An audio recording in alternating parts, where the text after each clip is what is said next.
सत्य पर असत्य की जीत का प्रतीक विजयदशमी का पर्व राजधानी पटना में धूमधाम से मनाया गया। रावण दहन का मुख्य समारोह का आयोजन गांधी मैदान में किया गया। कार्यक्रम में सीएम नीतीश कुमार, उप मुख्यमंत्री तेजस्वी यादव समेत कई गणमान्य लोग मौजूद रहे। मुख्यमंत्री नीतीश कुमार ने गुब्बारा उड़ाकर कार्यक्रम की शुरुआत की। पटना शहर के कई इलाकों का भ्रमण करने के बाद श्री राम और लक्ष्मण की झांकी गांधी मैदान पहुंची। झांकी के आगमन पर सीएम नीतीश कुमार ने भगवान श्री राम एवं लक्ष्मण जी की आरती उतारी। आरती के बाद रावण वध की शुरुआत हुई। 70 फीट के रावण का पुतला दहन किया गया। इसी के साथ 65 फीट के मेघनाथ एवं 60 फीट के कुंभकर्ण का पुतला भी जलाया गया।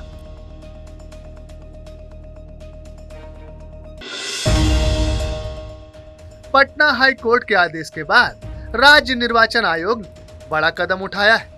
राज्य निर्वाचन आयोग ने 10 और 20 अक्टूबर को होने वाले नगरीय निकाय चुनाव को तत्काल प्रभाव से स्थगित कर दिया है।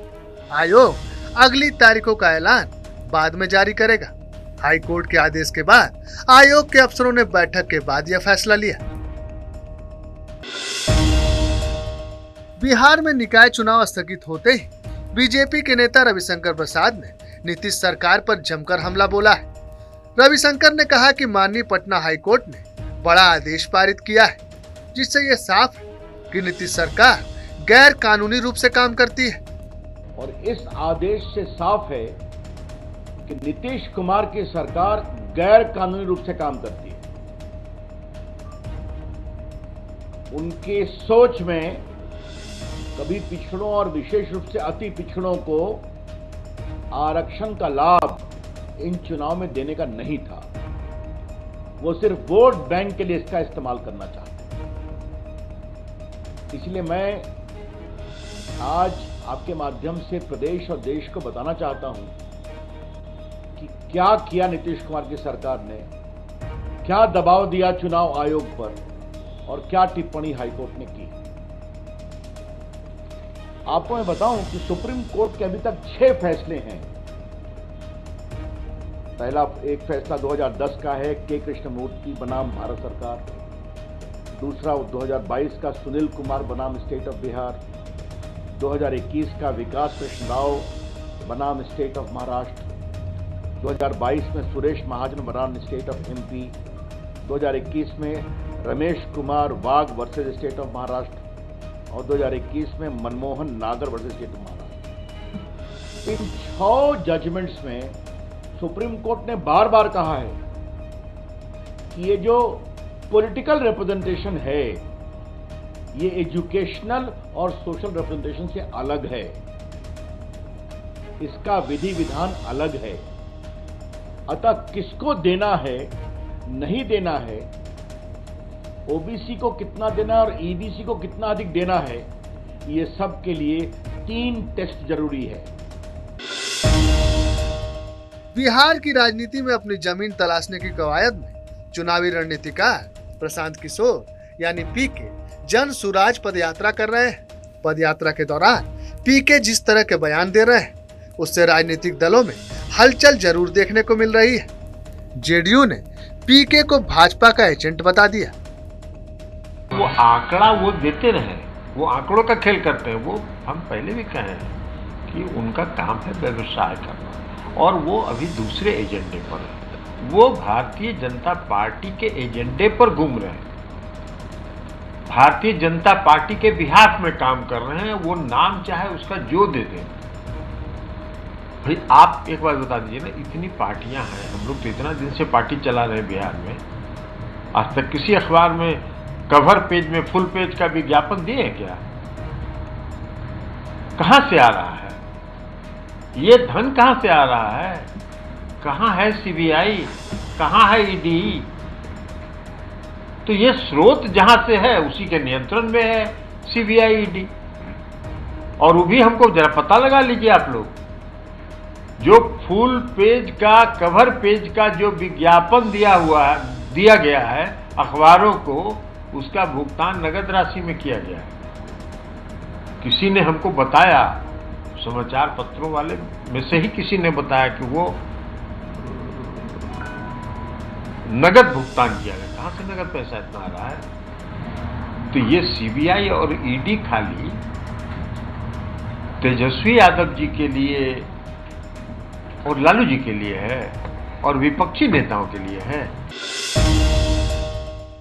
चुनावी रणनीतिकार प्रशांत किशोर ने एक बार फिर बिहार के सीएम नीतीश कुमार पर निशाना साधा है। बिहार में जन सुराज यात्रा पर निकले प्रशांत किशोर ने कहा, नीतीश कुमार मुख्यमंत्री बन के बहुत होशियार बन रहे हैं। 2014 में लोकसभा चुनाव हारने के बाद दिल्ली आकर उन्होंने कहा था कि हमारी मदद कीजिए। इसके साथ ही प्रशांत किशोर ने कहा कि पिछले दिनों जब उनकी नीतीश कुमार से मुलाकात हुई थी तब उन्होंने उन्हें जेडीयू अध्यक्ष बनने का ऑफर दिया था। बिहार में महागठबंधन सरकार के मंत्री सुधाकर सिंह के इस्तीफे पर बयानबाजी खत्म नहीं हो रही है। इस्तीफा देने के बाद सुधाकर सिंह और मुखर हो गए। पिछले कुछ दिनों से उनके इस्तीफे पर कयास का दौर चल रहा था। इसको लेकर उन्होंने मंगलवार को स्पष्ट कर दिया और कहा, लालू यादव के कहने पर ही मैं मंत्री बना और उनके कहने पर ही इस्तीफा दिया। याद है 7 तारीख को हम पूरे बिहार में किसके खिलाफ प्रदर्शन कर रहे थे? हम व्यक्ति के खिलाफ नहीं है कहीं। जो सत्ता में बैठे लोग हैं उनसे सवाल पूछे जाएंगे। मैं भी हूं तो मुझसे सवाल पूछे जाएंगे। मैंने कहा था कि अगर मैं भी गलती करता हूं तो मुझे भी दंड मिलना चाहिए, मेरे भी पुतले फूके जाने चाहिए चौक चौराहों पर अगर हम गलत करते हैं। सवाल यह है, सूत्रों से हवाले से खबर नहीं चल रही टीवी मीडिया में, सूत्रों से चल रहे खबरें। अरे जब मैं सीधे बोल रहा हूं, डंके की चोट पे बोल रहा हूं, तो जिनको लगता हो कि मैं गलत बोल रहा हूं तो फिर सूत्रों से खबरों को क्यों चलवा रहे हो? मैं इस्तीफा दिया हूं या मुझसे इस्तीफा लिया गया या क्या फर्क पड़ता है, यह कोई विमर्श का विषय नहीं है। हमारे राष्ट्रीय अध्यक्ष आदरणीय राष्ट्रीय अध्यक्ष लालू प्रसाद जी मुझे मंत्री बनने के लिए कहा था, इसीलिए मैंने स्वीकार किया था। उन्होंने कहा कि इस्तीफा दे दो, मैंने दे दिया। मैं नहीं भी देता तो भी प्राधिकार है, राज्य के मुख्यमंत्री की ही हैसियत होती है, कलम में उसको ताकत होता है कि वो किसी मंत्री को कभी भी बर्खास्त कर सकता है। या कोई सवाल नहीं पैदा होता कि मैंने इस्तीफा दिया कि मेरा इस्तीफा लिया गया। चिराग पासवान की पार्टी एलजेपी रामविलास ने गुजरात में पहली बार चुनाव लड़ने का ऐलान किया है। दिसंबर महीने में गुजरात में विधानसभा चुनाव होने की संभावना है। बीजेपी वहां लगातार जीत दर्ज कर रही है। कांग्रेस वहां प्रमुख विरोधी पार्टी है, लेकिन आम आदमी पार्टी भी वहां मजबूत हो रही है। दिल्ली और पंजाब के बाद आम आदमी पार्टी की नजर भी गुजरात पर है। इस बीच चिराग पासवान ने भी अपनी पार्टी को गुजरात के रण में उतारने का फैसला किया है।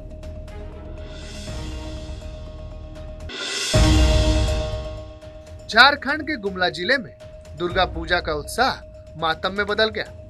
दरअसल पूजा मंडप में सार्वजनिक रूप से बकरे की बलि दी जा रही थी। बलि देने के दौरान बलुआ टूटकर 3 साल के बच्चे के गले में लग गया, जिससे वहां हर तरफ अफरा तफरी मच गई। गंभीर रूप से घायल बच्चे को जब तक अस्पताल पहुंचाया गया तब तक उसकी मौत हो गई। झारखंड में लगातार असामाजिक तत्वों के द्वारा सांप्रदायिक सौहार्द को बिगाड़ने की साजिश की जा रही है। राजधानी रांची और धनबाद में धार्मिक स्थल पर तोड़फोड़ और प्रतिमा को क्षतिग्रस्त किया गया था और अब शरारती तत्वों ने एक धार्मिक स्थल पर पेशाब कर अपवित्र कर दिया, जिससे लोगों में आक्रोश आ गया और आक्रोशित लोगों ने धार्मिक स्थल को अपवित्र करने के आरोप में 4 युवकों को पकड़कर जमकर पिटाई कर दी और कई गाड़ियों में तोड़फोड़ भी की। उपजे विवाद को कंट्रोल करने के लिए पुलिस को लाठीचार्ज भी करना पड़ा।